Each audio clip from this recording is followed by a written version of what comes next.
Miss Marple's Faded Ink, the ledger that named a poisoner. Chapter 1. The Ledger's Whisper.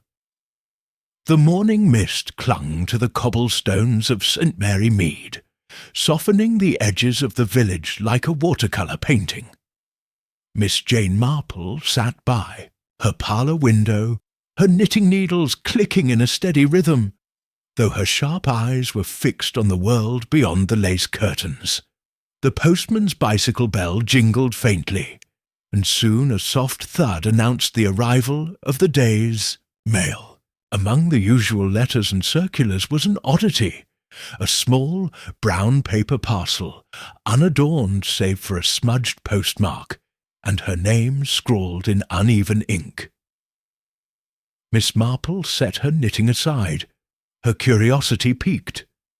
Parcels were rare in St. Mary, Mead, especially those without a return address. She snipped the twine with her sewing scissors and peeled back the paper to reveal a worn, leather-bound ledger, its edges frayed and its cover stained with age. The faint scent of mildew wafted up as she opened it, revealing pages of faded ink, some entries barely legible. The handwriting was precise but erratic, as though written in haste or fear. Columns listed names, dates, and what appeared to be recipes for concoctions. Poisons, if the words aconite, belladonna, and cyanide were any indication. "Well, now," Miss Marple murmured, adjusting her spectacles, "this is no ordinary bookkeeping." The ledger's first page bore a single chilling sentence in bold script. "The poisoner walks among us, and these pages will name them." Her heart gave a small, involuntary flutter. She had seen many things in her quiet village, jealousies, betrayals, even murder. But this was something new, something deliberate. The ledger felt like a warning, or perhaps a confession, sent to her for reasons she could not yet fathom. She turned the pages carefully, noting the cryptic entries. Some names were vaguely familiar. Villagers, perhaps, or their kin from years past. Others were coded, reduced to initials or symbols. One entry caught her eye. A.H., tincture of nightshade, delivered 3rd March. Payment in silence. The date was recent, no more than a month ago. Miss Marple's mind raced. Nightshade was no household remedy. It was a killer's tool, subtle and swift. The parcel's anonymity troubled her. Whoever sent it knew her reputation, her knack for unravelling the tangled threads of human nature. But why entrust her with such a dangerous artifact? And why now? She glanced out the window, half expecting to see a figure lurking in the mist. But the street was empty save for a blackbird pecking at the hedgerow. Her thoughts turned to the village apothecary, a logical starting point. Mr. Grimsby, the apothecary, had been a fixture in St. Mary Mead for decades. But his new assistant, a sharp-eyed young man named Harrow, was less known. The ledger's mention of poisons suggested a connection to their trade, and Miss Marple resolved to pay them a visit. She tucked the ledger into a drawer beneath a stack of old letters, and donned her coat and hat. The mist was lifting, but a chill lingered in the air, as though the ledger's secrets had seeped into the morning. As she stepped onto the lane, the blackbird took flight, its cry sharp and fleeting. Miss Marple's lips pressed into a thin line. She had the distinct feeling that the ledger was only the beginning, a whisper of a greater storm brewing in St. Mary Mead. And she, as always, would listen closely. Chapter 2. Shadows in the Apothecary. The bell above the apothecary's door jingled as Miss Marple stepped inside, her sensible shoes tapping softly on the polished wood floor. The air was thick with the mingled scents of lavender, camphor, and something sharper, perhaps ammonia or a chemical she couldn't quite place. Shelves lined the walls, groaning under the weight of glass bottles, jars of dried herbs, and neatly labelled tinctures. Behind the counter, Mr. Grimsby, the apothecary, looked up from his ledger, his spectacles glinting in the dim light. "Good morning, Miss Marple," he said, his voice as dry as the herbs he sold. "A remedy for a spring chill, perhaps?" "Not today, Mr. Grimsby," she replied, her tone light but her eyes scanning the room. "I've come to ask about a few unusual ingredients." His assistant, Mr. Harrow, emerged from the back room, carrying a tray of amber vials. He was a wiry young man with quick, darting eyes and a smile that seemed more practised than genuine. Miss Marple noted the way his hands tightened on the tray at her words, the vials clinking faintly. "Unusual, you say?" Grimsby raised a bushy eyebrow. "We stock the usual remedies, laudanum, quinine, that sort of thing. Nothing out of the ordinary." Miss Marple's gaze drifted to a narrow shelf behind the counter, partially obscured by a curtain. The ledger's entries echoed in her mind. Aconite, belladonna, nightshade. She stepped closer, her fingers brushing the edge of the counter. "I was thinking of something more specific. Plants, perhaps, the kind not often requested." Harrow's smile faltered, and he set the tray down with a touch more force than necessary. "Most folks stick to chamomile or peppermint," he said, his voice clipped. "Anything stronger requires a doctor's note." "Of course," Miss Marple said, her tone disarming, "though I've heard nightshade can be used in small doses, for rheumatism, isn't it? Or am I mistaken?" Grimsby's face remained impassive, but Harrow's eyes flicked to the curtained shelf. "Nightshade's not something we keep on hand," Grimsby said slowly. "Too risky. People don't always know how to handle it." Miss Marple nodded, as if satisfied, but her attention lingered on the curtain. "Quite right. One must be careful with such things." She paused, then added, "I recall a scandal years ago, in another village. A tonic laced with something unpleasant caused quite a stir."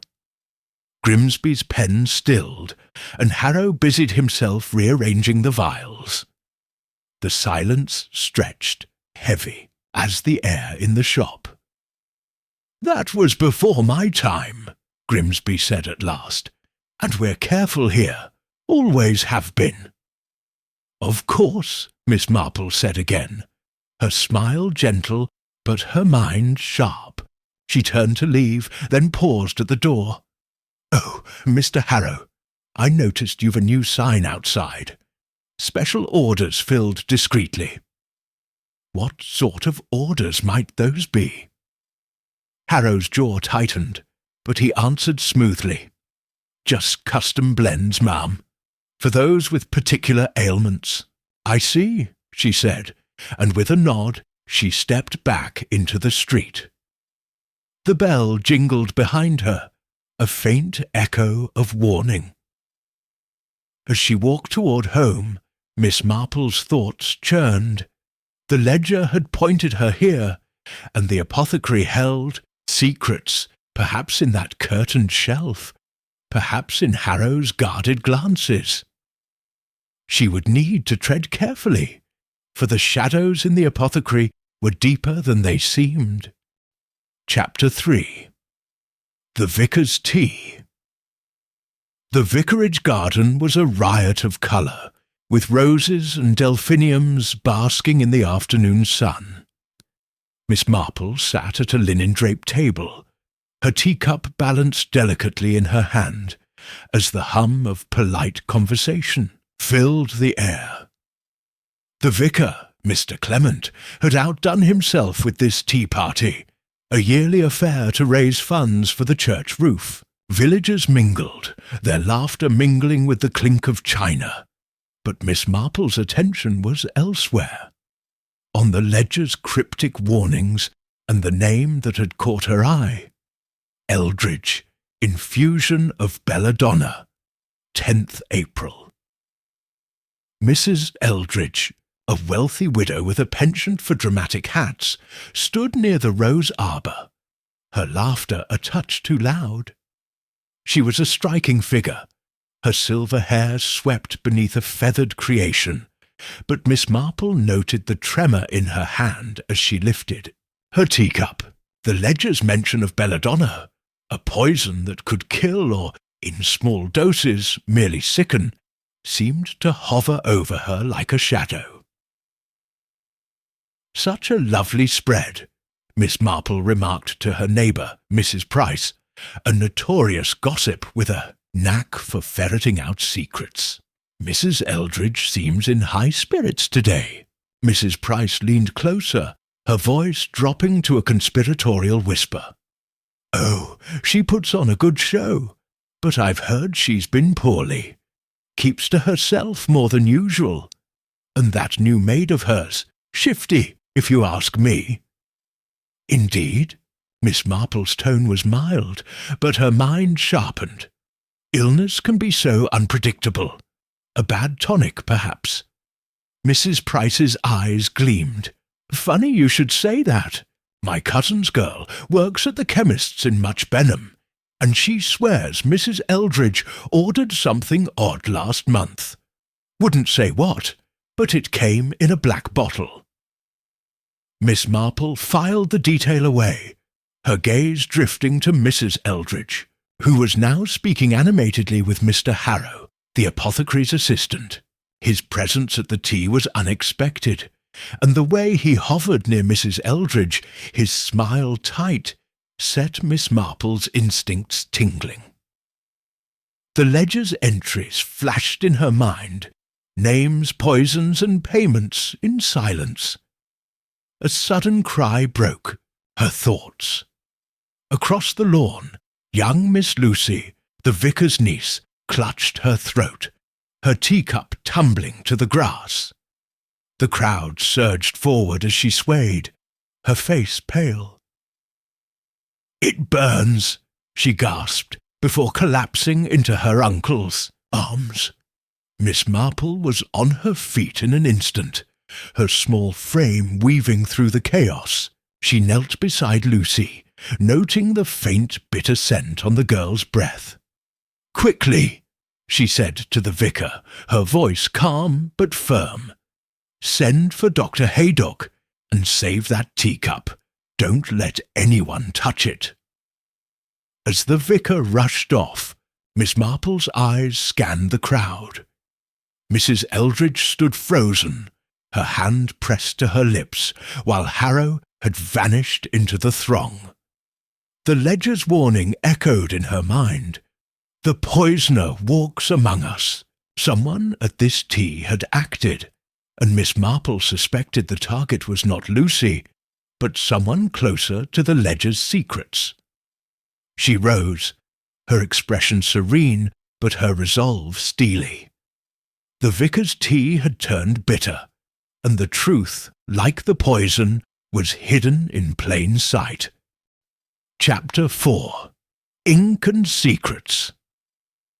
The evening light filtered through the dusty windows of Miss Marple's parlour, casting long shadows across the room.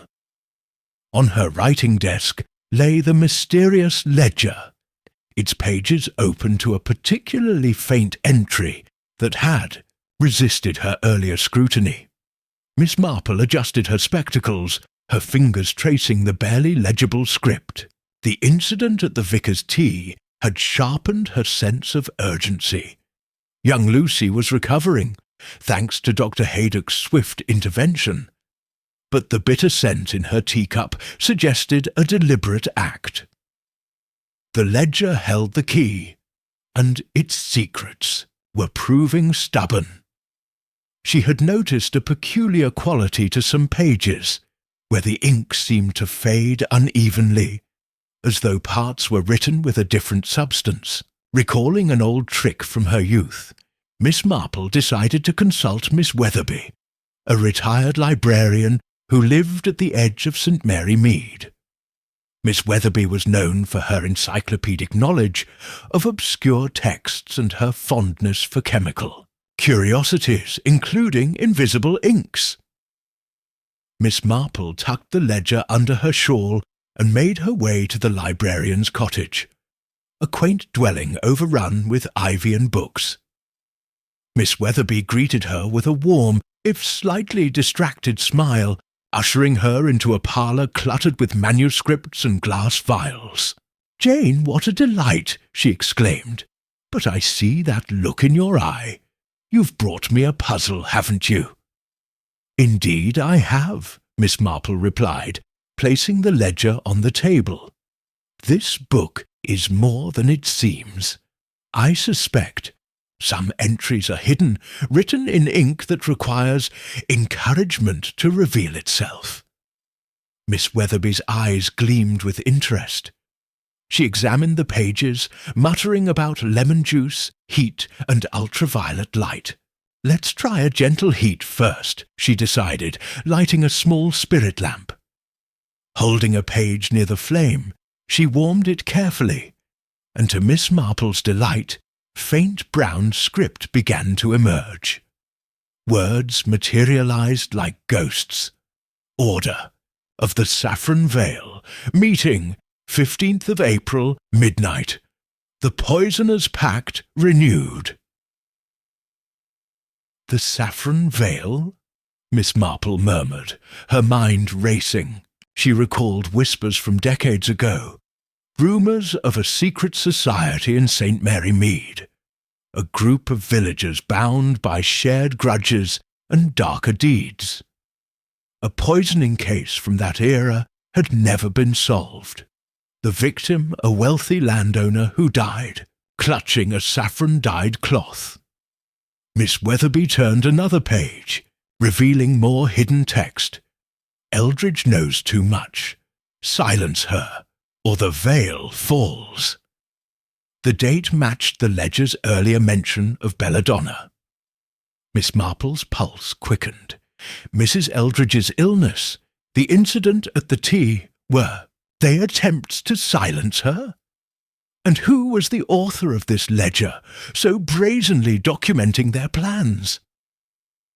"This is no ordinary diary," Miss Weatherby said, her voice low. "Whoever wrote it is cunning and dangerous. The ink alone suggests they've studied concealment." Miss Marple nodded, her thoughts turning to the apothecary and Mr. Harrow's guarded demeanour. Chemicals for invisible ink weren't common, but an apothecary would have access. "I suspect the writer is still among us," she said softly, "and they know I have their ledger." As she left Miss Weatherby's cottage, the ledger safely hidden once more, Miss Marple felt the weight of its secrets. The Saffron Vale, a poisoner's pact, and a village teetering on the edge of betrayal. The clues were aligning, but the danger was growing. She glanced at the darkening sky, sensing that the ledger's whispers were about to become a shout. Chapter 5. The Garden of Venom. The morning sun cast a golden glow over Mrs. Eldridge's estate, its manicured lawns and towering oaks a testament to her wealth. Miss Marple approached the wrought-iron gates, her umbrella serving as both shade and prop, though her keen eyes missed nothing. The ledger's hidden message about the Saffron Vale and Mrs. Eldridge's precarious position had spurred her to investigate the widow's home, particularly its gardens. The ledger had listed plants: foxglove, monkshood, deadly nightshade, all thriving in the right conditions, or lethal in the wrong hands. A young maid, her apron slightly askew, admitted Miss Marple with a nervous curtsy. "Mrs. Eldridge is resting, ma'am," she said, her eyes darting toward the house, "but you're welcome to stroll the grounds." "Thank you, dear," Miss Marple replied, her tone warm but her mind alert. She wandered toward the garden, where a riot of blooms concealed a more sinister collection. Tucked behind a trellis of climbing roses was a secluded patch, its plants labelled with small handwritten signs: Digitalis purpurea, Aconitum napellus, Atropa belladonna, foxglove, monk's hood, nightshade, the ledger's poisons, growing in plain sight. Miss Marple knelt, pretending to admire a flower, and noticed the soil had been recently disturbed, as though something had been planted or dug up. A faint rustle drew her attention to the groundskeeper, a wiry man named Tobin, who was clipping hedges with exaggerated care. His hands, she noted, bore faint green stains, and his eyes flicked toward her with unease. "Good morning, Mr. Tobin," she called, rising with a smile. "Such an unusual garden. Mrs. Eldridge must be quite the botanist." Tobin's shears paused. "She likes her flowers, ma'am," he said gruffly. "I just tend 'em."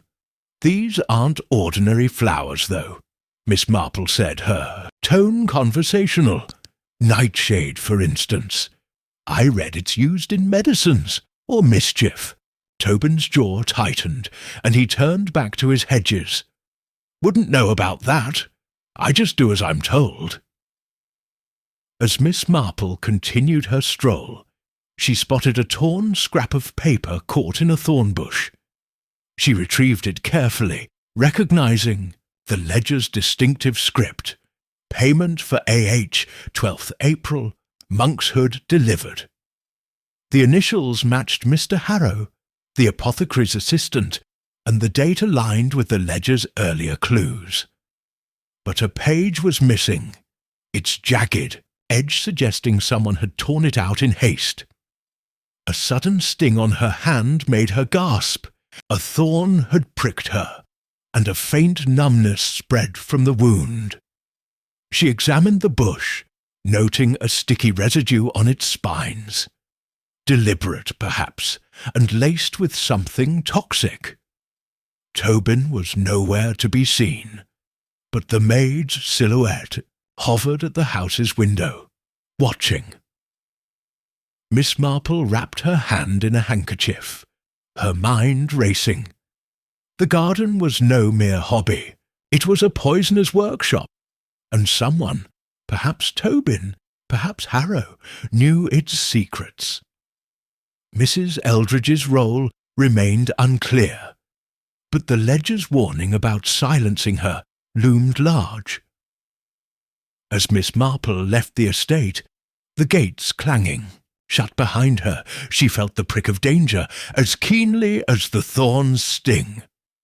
The Garden of Venom had yielded its first clue, but it had also drawn blood. Chapter 6. The Clockmaker's Cipher. The narrow lane to Mr. Pym's clock shop was shadowed by overhanging elms, their leaves whispering in the late morning breeze.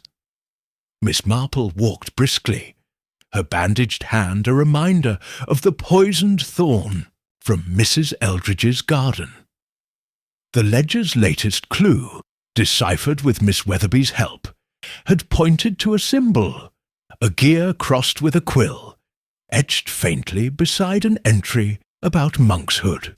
It matched a sign she'd once seen outside the clockmaker's shop, a place few villagers visited due to Mr. Pym's reclusive nature. The shop's door creaked as she entered, a bell chiming discordantly. Inside, the air was thick with the scent, of polished wood and oil, and the tick-tock of countless clocks filled the space like a heartbeat. Clocks of every kind, grandfather, mantle, cuckoo, lined the walls, their faces glowing in the dim light. Mr. Pym, a stooped man with wiry grey hair and ink-stained fingers, peered over his workbench, his magnifying lens giving him an owlish look. "Miss Marple," he said, his voice soft but wary.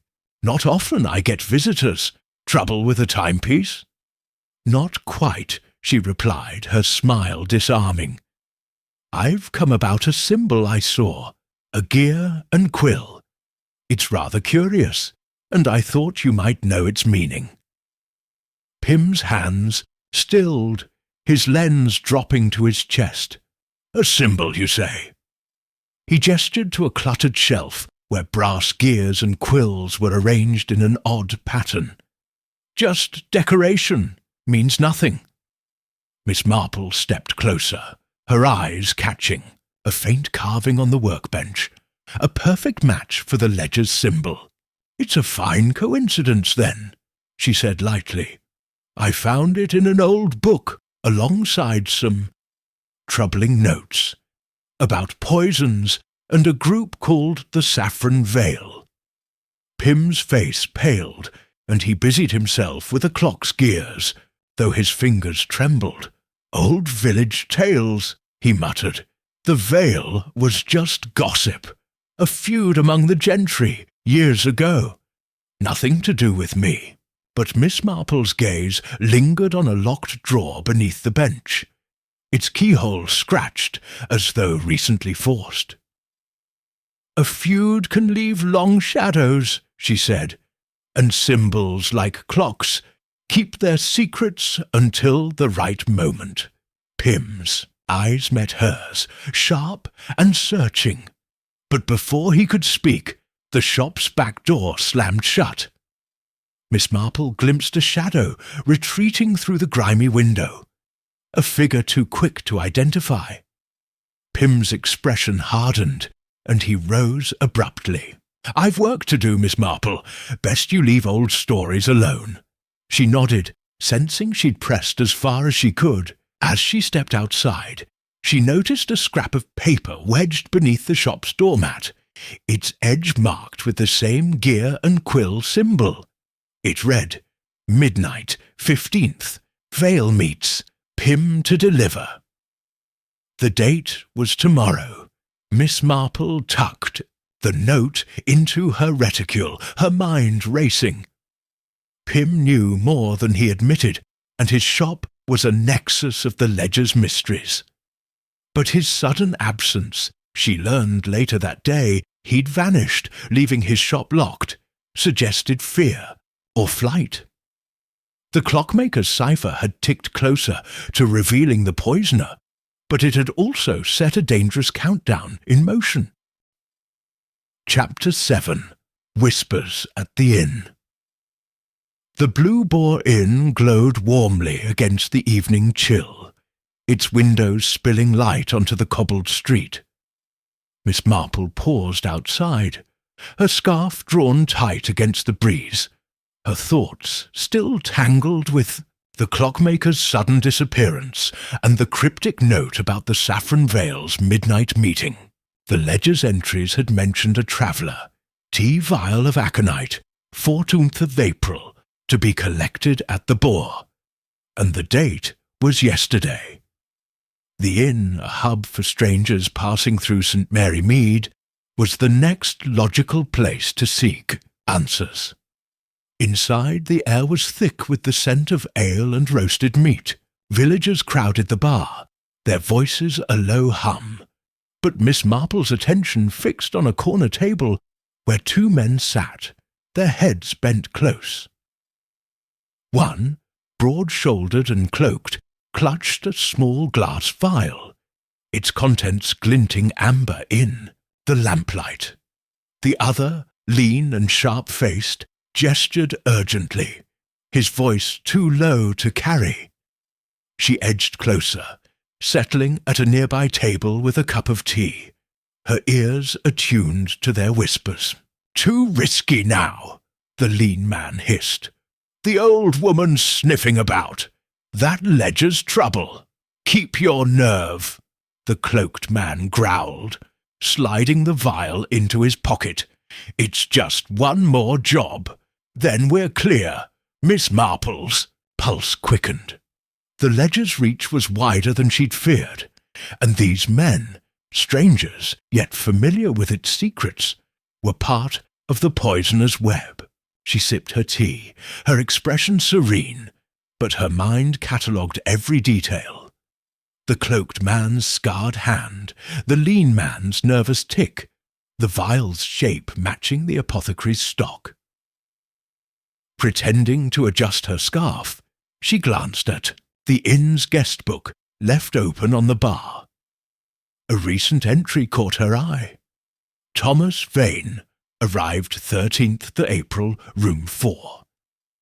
The initial T matched the ledger's traveller, but the signature's flourish seemed forced, as though masking a different hand. She made a mental note to inquire discreetly about Mr. Vane. A sudden clatter drew her attention back to the corner. The lean man had knocked over his tankard, his face pale as he stared toward the door. Following his gaze, Miss Marple saw Mr. Harrow, the apothecary's assistant, slipping out into the night. His presence at the inn, so soon after the tea party incident and Pym's disappearance, was no coincidence. She rose, leaving her tea unfinished, and approached the barmaid, a cheerful girl named Nell. "That Mr. Vane," Miss Marple said lightly. "He seems an interesting sort. A regular visitor?" Nell's smile faltered. "First time I've seen him, ma'am. Keeps to himself. Paid in cash, no questions." She lowered her voice. "Left a strange package in his room, though, wrapped in saffron cloth." Miss Marple's heart skipped, the saffron veil again. She thanked Nell and stepped outside, the night air sharp against her skin. The inn's whispers had confirmed the ledger's danger, but the vial, the false name, and Harrow's fleeting presence pointed to a conspiracy tightening its grip. As she walked home, the stars above seemed to watch, silent witnesses to the poisoner's next move. Chapter 8. The Poisoner's Mask.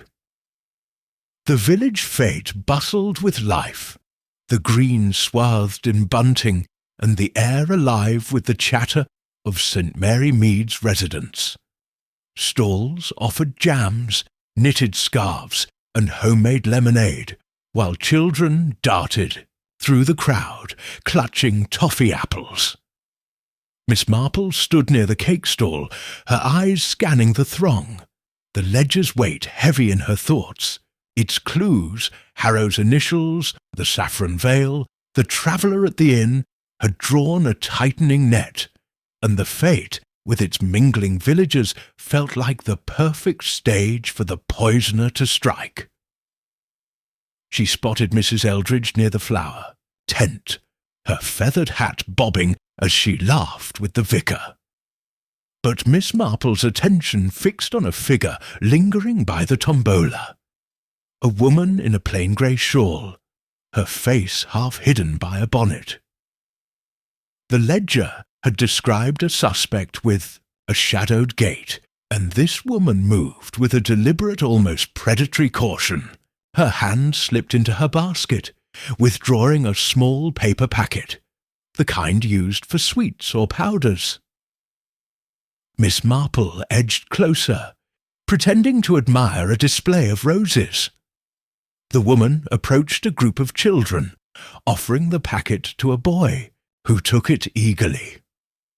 Before he could open it, Miss Marple stepped forward, her voice gentle but firm.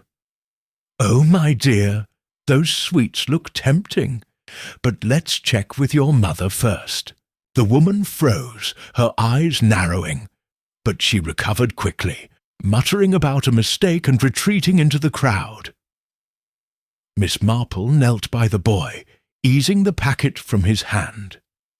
A faint almond-like scent wafted from it, cyanide, unmistakable, from the ledger's descriptions. Her heart raced as she handed the packet to the vicar, urging him to keep it safe for Dr. Haydock's analysis. The boy's mother, flustered but grateful, whisked him away, but the incident rippled through the fete. Whispers spread, and Miss Marple's gaze followed the grey-shawled woman who had slipped toward the churchyard. She recognized her now, Miss Clara, a seamstress who kept to herself, her quiet demeanour a perfect mask for darker deeds. The ledger hadn't named her outright, but its cryptic "See Silent Dealer" fit her too well. Miss Marple followed at a distance, her steps muffled by the grass. In the churchyard, Clara met a man, Mr. Harrow, his sharp features unmistakable in the fading light. Their exchange was brief, a small vial passing from her hand to his. Miss Marple's breath caught. The apothecary's assistant was deeper in this than she'd feared. Before she could approach, a scream tore through the fete. The boy's older sister, who had snatched a sweet from the packet before Miss Marple intervened, lay writhing on the green, her lips blue. The crowd surged, panic spreading, and Clara and Harrow vanished into the chaos. Miss Marple hurried back, her mind racing. The poisoner's mask had slipped, revealing Clara's role, but Harrow's involvement and the saffron veil's shadow loomed larger. As Dr. Haydock tended to the girl, Miss Marple vowed to unmask the conspirators before the fate's merriment turned to mourning. Chapter 9. The Ledger's Keeper. The rain pattered softly against Miss Marple's umbrella as she made her way to the outskirts of St. Mary Mead, where Miss Lavinia Gray lived in a crumbling cottage half swallowed by brambles. The fates near tragedy. Young Mary, recovering, thanks to Dr. Haydock's antidote, had sharpened Miss Marple's resolve. The ledger's clues, particularly a faded note in invisible ink reading "L.G. Keeper of the Vale's Truth," pointed to Miss Gray, a reclusive spinster rumoured to hold grudges against the village's elite. If anyone knew the ledger's origins, it was she. Miss Gray's cottage was a fortress of neglect, its windows shuttered and its garden a tangle of weeds. Miss Marple knocked, her polite rap echoing in the stillness. After a long pause, the door creaked open, revealing Miss Gray, gaunt, her eyes like flint, her hands clutching a shawl embroidered with saffron threads. The saffron veil's mark was unmistakable. "Miss Marple!" she rasped, her voice brittle. "I wondered when you'd come. That ledger's brought you, hasn't it?" Miss Marple stepped inside, noting the clutter of old books and yellowed papers strewn across a table. "You know of it, then?" she said, her tone gentle but probing. "It's a dangerous book, Miss Gray. It names poisons, conspirators, a poisoner still at work." Miss Gray's lips twitched, not quite a smile. "I wrote it," she said flatly. "Years ago, when the veil was more than whispers. We were wronged, Jane, cheated, betrayed by the likes of Eldridge and her kind. The ledger was our record, our justice." Miss Marple's heart sank, but her expression remained serene. "And now? The poisoning's the fate. Your ledger's being used again." Miss Gray's eyes darkened. "Not by me. Someone stole it, months back.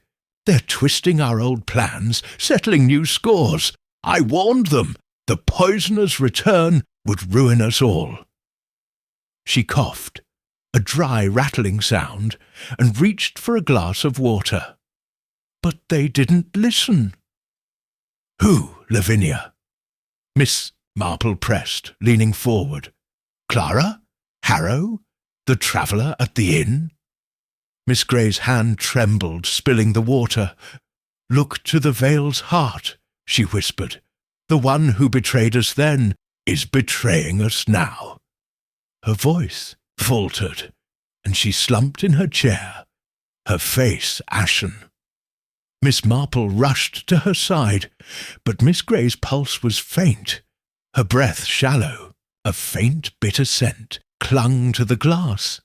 Cyanide, the Ledger's favoured poison. Miss Marple searched the cottage frantically, finding a hidden drawer with saffron-dyed letters, one naming C&H to act by the 15th. The date matched the clockmaker's note. Miss Grey had been silenced. Her role as the Ledger's keeper ended by the very poison she'd once documented.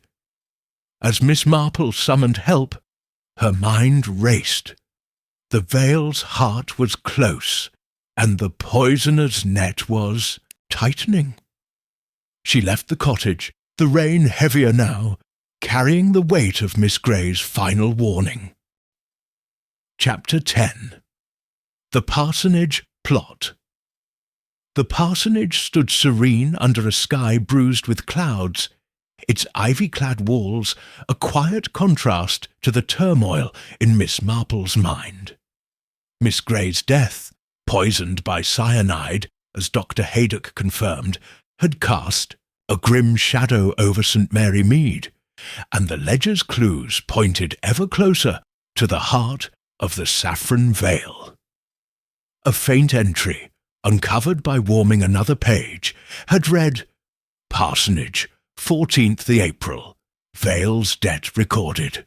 The vicar, Mr. Clement, with his genial smile and vague manner, seemed an unlikely conspirator. But Miss Marple knew better than to trust appearances. She approached the parsonage, her knitting bag concealing the ledger, determined to uncover its secrets. Mr. Clement welcomed her into the study, a cosy room lined with books and smelling of wax polish.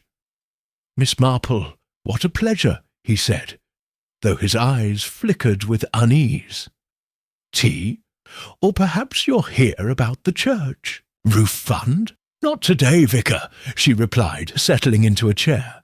"I've been sorting old papers and found mention of a curious group, the Saffron Vale. I thought you, with your knowledge of village history, might recall something." Clement's smile stiffened. "The Vale? Just a fanciful tale, surely, a bit of gossip from the last century." He busied himself with a stack of hymnals, but his hands betrayed a slight tremor. Miss Marple's gaze drifted to a carved wooden box on the desk, its lid etched with a familiar gear and quill symbol. "Perhaps," she said lightly, "though I heard the Vale kept records, debts, promises, even dangerous ones, hidden in plain sight sometimes." Clement's fingers faltered, and a hymnal slipped to the floor. As he bent to retrieve it, Miss Marple moved swiftly, easing open the box. Inside lay a bundle of letters, their edges yellowed, but their saffron ribbons bright. One bore the initials C.H., Clara and Harrow, she suspected, and mentioned a debt to be settled at the auction. The village charity auction was tomorrow. "Miss Marple!" Clement's voice was sharp as he straightened, his face flushed. "Those are private." "Of course," she said, closing the box with a serene smile. "I only thought they might be parish records. My mistake." But her mind raced. The letters tied the parsonage to the Vale's schemes, and Clement's evasiveness suggested he was entangled, perhaps unwillingly. As she rose to leave, a floorboard creaked under her foot, revealing a slight hollow. She pressed gently, and it lifted, exposing a hidden compartment. Inside was a single page, torn from the ledger, its ink fresh. Eldridge's silence, 15th of April. Vicar to ensure. Clement's eyes widened, but before he could speak, a knock at the door announced Dr. Haydock, summoned for a parish matter. Miss Marple replaced the floorboard, her expression unchanged. "Thank you, Vicar," she said. "You've been most helpful." As she stepped into the drizzle, the parsonage's secrets weighed heavily. Clement was no mastermind, but he was a cog in the Vale's machine, and the auction loomed as the poisoner's next stage. She tightened her grip on her bag, the ledger's truth urging her forward. Chapter 11. The Final Entry. The village hall buzzed with anticipation, its rafters draped with bunting for the charity auction. Tables groaned under donated treasures, silver teapots, embroidered linens, a rare first-edition novel, while villagers chatted, their voices a lively hum. Miss Marple sat near the front, her knitting needles clicking softly, but her eyes roamed the crowd. The ledger's final entry, deciphered late last night with a UV lamp borrowed from Miss Weatherby, had been chillingly clear. 15th of April. Auction. Eldridge Falls. Vale's debt paid in full. Today was the 15th, and Mrs. Eldridge, resplendent in a violet gown, was the auction's guest of honour. Miss Marple's thoughts churned. The parsonage's hidden letter, the Saffron Vale's machinations, and the poisonings, Clara's cyanide sweets, Miss Grey's tainted water, all pointed to a climax here. The ledger named Mrs. Eldridge as the target, her knowledge of her threat to the Vale's secrecy.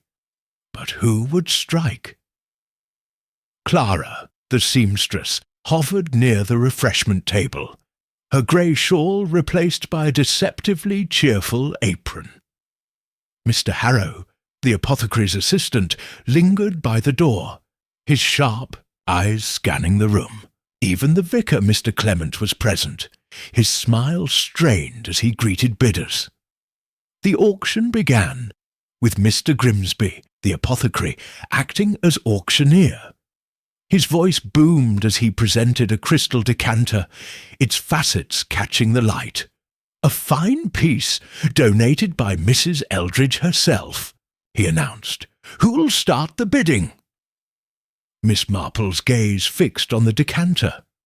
The ledger had mentioned a vessel for the final act, and its proximity to Mrs. Eldridge was no coincidence. She leaned toward her neighbour, Mrs. Price, and murmured, "That decanter, has it been filled for the toast later?" Mrs. Price nodded eagerly. "Oh, yes, Mrs. Eldridge insisted on her special cordial. It's already poured, ready for the auction's end." A chill ran through Miss Marple. Cordial could mask poison. Belladonna, perhaps, or aconite, both favourites of the ledger's poisoner. She rose, her movements unhurried, and approached the refreshment table, where the decanter sat unattended. Clara was nearby, arranging pastries, her hands lingering near a small vial in her apron pocket. "Such a lovely spread," Miss Marple said, her tone bright, "though I wonder about that cordial. Mrs. Eldridge's recipe, is it?" Clara's smile was tight. "She's particular about it," she said, her fingers brushing the vial. "Best left alone." Before Miss Marple could press further, a commotion erupted. Mrs. Eldridge, bidding enthusiastically, swayed in her chair, her face pale. The crowd gasped as she clutched her throat, her voice a rasp. "My cordial? It's wrong." Miss Marple acted swiftly, signalling Dr. Haydock, who was in the crowd. "The decanter!" she called. "Don't let anyone drink from it." As Haydock rushed to Mrs. Eldridge, Miss Marple's eyes locked on Clara, who slipped toward the exit, only to be blocked by Harrow, his expression unreadable. The hall descended into chaos, but Miss Marple's mind was clear. The final entry had predicted this moment, and the poisoner's hand was exposed. She clutched her knitting bag, the ledger within it a silent witness, and prepared to unravel the veil's last secret before the auction became a funeral. Chapter 12. The Poisoner Unmasked. The village hall was a tableau of shock, the air thick with gasps and murmurs, as Dr. Haydock tended to Mrs. Eldridge, who lay gasping but alive, saved by a swift dose of antidote. The crystal decanter, its cordial, laced with belladonna, stood cordoned off, its contents now evidence. Miss Marple stood at the hall's centre, her small frame commanding attention, the ledger's weight in her knitting bag, a quiet anchor. The final entry had foretold this moment, and the clues, Clara's vial, Harrow's complicity, the saffron veil's vendetta, had converged. The poisoner's mask was about to fall. Miss Marple's voice, clear and steady, cut through the chaos. "Ladies and gentlemen, please remain calm. The danger is contained, but the truth must be told." Her eyes swept the crowd, settling on Clara, who stood rigid by the exit, her apron clutched tightly, and Mr. Harrow, whose attempt to slip away was thwarted by a vigilant Dr. Haydock. She began, her tone measured. "A ledger came to me. Its pages filled with poisons and secrets, written by a group called the Saffron Veil. It named a poisoner among us, one who struck at the vicar's tea, the fate, and now here." She paused, letting the weight of her words settle. "The Veil sought revenge for old betrayals, and Mrs. Eldridge was their target, not for what she did, but for what she knew." Mrs. Eldridge, propped up by the doctor, nodded weakly, her voice hoarse. I found their letters years ago, threatened to expose them unless they stopped." Miss Marple turned to Clara. "Miss Clara, you were part of the Veil, weren't you? The ledger named you as a silent dealer, and I saw you with that vial at the fete, then here, near the decanter." Clara's face twisted, but before she could speak, Harrow stepped forward, his voice sharp. "Don't pin this on her alone. The Veil was a pact, many hands, not just hers." His eyes darted to the vicar, who flinched. Miss Marple nodded. "Indeed, Mr. Harrow, you supplied the poisons, didn't you? The ledger's initials, A.H., and your access to the apothecary's stores betray you. But neither of you acted alone." Her gaze shifted to the vicar, Mr. Clement, whose hands trembled. "Vicar, the parsonage hid letters and a ledger page. You were coerced, weren't you? Blackmailed to ensure Mrs. Eldridge's silence." Clement's shoulders sagged. "They threatened my family," he whispered. "I had no choice." The crowd gasped, but Miss Marple's focus returned to Clara. "Yet the true poisoner, the one who revived the Veil's plans, was you, Clara. You stole Miss Grey's ledger, used it to settle old scores, and poisoned her to keep her quiet. The decanter was your final act, but your haste betrayed you." Clara's composure cracked, her voice a snarl. "Eldridge ruined us. Her blackmail drove my brother to ruin years ago. The Veil was justice." She lunged for the exit, but 2 villagers restrained her, her vial clattering to the floor. Miss Marple sighed, her eyes soft with pity. Justice or vengeance, Clara? It's ended lives and broken trust. As the constable was summoned, Monsieur, all fell silent, the weight of betrayal settling over St. Mary Mead. The poisoner was unmasked, but the ledger's scars would linger. Chapter 13. The Ledger's Rest. The late afternoon sun bathed St. Mary Mead in a golden haze, softening the village's edges as if to soothe the wounds of recent days. Miss Marple sat in her parlour, the familiar click of her knitting needles, a quiet counterpoint to the storm of thoughts in her mind. On the table before her lay the ledger, its leather cover now more worn from her careful handling, its pages a testament to the saffron veil's dark legacy. Clara was in custody, her confession at the auction exposing the depth of her vengeance. Mr. Harrow faced charges for supplying poisons, and the vicar, Mr. Clement, had tearfully admitted his coerced role, his blackmail by the veil sparing him. Her arrest, but not shame. Mrs. Eldridge, recovering in her estate, had vowed to make amends for her past blackmail, though the village's trust in her remained fragile. Miss Marple's fingers paused, her gaze settling on the ledger. It was a dangerous artifact, its cryptic entries and invisible inks a map of betrayal that had nearly destroyed St. Mary Mead. Ascended to chaos, its secrets now laid bare. She had unravelled its mysteries, but its power lingered, a reminder that even the smallest village could harbour shadows.